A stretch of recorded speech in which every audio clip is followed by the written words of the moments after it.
We found a noodle place. This was in Shinjuku area.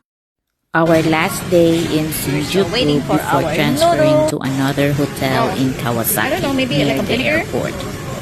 I searched on the internet kung unsay pangalan aning restaurant, and I found out that this is Kageyama Tori Paitan Ramen in Shinjuku area.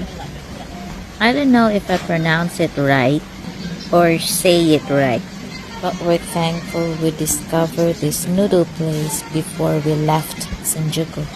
Lami jud ilahang ramen noodles. The best one so far sa among nakanaan.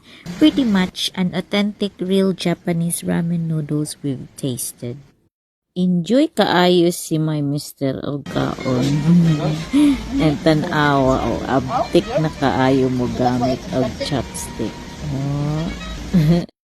Nahala, maorat to. Hope na enjoy mo sa video guys with voice over punuhay. Well, that's it, Pansit. Bye-bye for now. Rice with pork on top.